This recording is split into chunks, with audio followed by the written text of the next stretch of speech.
Well, we're back today heading from Utah into Arizona, and unless you're Evel Knievel and jumping the Grand Canyon, you're going to have to take some highway. There are some dirt roads, but they obviously don't connect. There's no bridge across the Grand Canyon. South of Flagstaff, we jump back on some dirt roads, just about 30 miles worth of dirt roads that can connect us down towards Mormon Lake. Found some crazy rock sections and a little bit of mud, but it's been good going so far.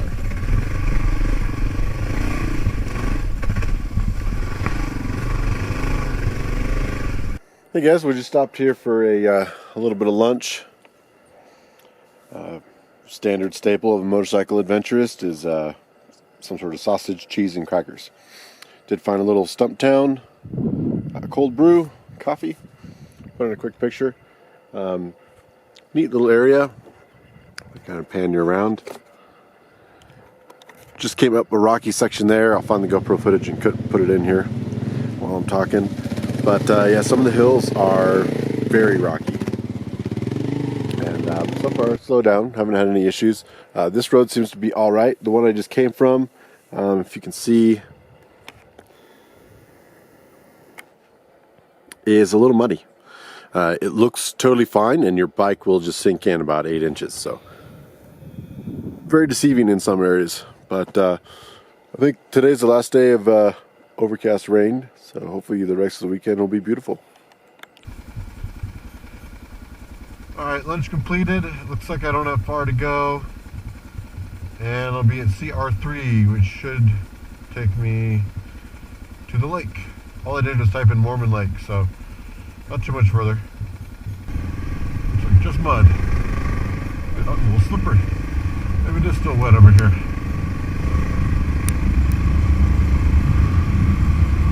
Avoid the giant lakes of mud. Maybe.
Coming into the Mormon Lake area, you can start to see the expo set up, getting checked in, old faces, new faces, some familiar faces. What's happening? How's it going, man? Good. Got some Moscow gear on that thing now, huh? Yeah, finally fix them up.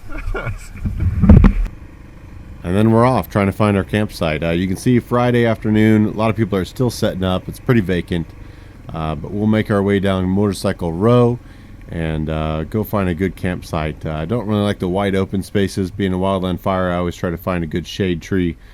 So down past the rawhide booth, there's a couple tree line that they let you set up your camp in, but you just couldn't bring your bike with you, which was totally fine by me.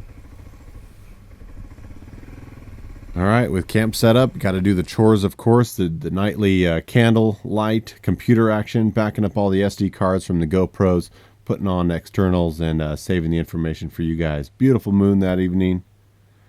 And then on to the expo. I really only spent one afternoon kind of wandering around. There's only so many winch controllers and things that you can see for the four-wheel drive guys, but Rawhide put on some training courses. This is their sand pit.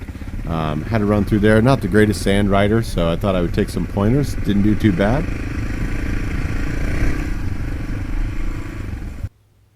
As for the rest of the expo, it was a really good time, but I was really there just to, put names to faces, shake some hands, meet some amazing people, watch some really cool presentations. You got Sam Manicon, you got Ed March, you got a lot of the guys that you watch and help our inspiration day to day on the motorcycles.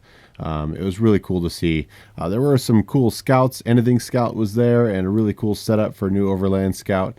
And like I said, I just didn't carry the camera around. Most of the time I was out riding, and I wasn't really here to make a video about the expo. But if it's something you're interested in, I highly recommend you guys visiting. It's one of the largest expos, I believe, in North America. People come all over the world just to this one in Arizona.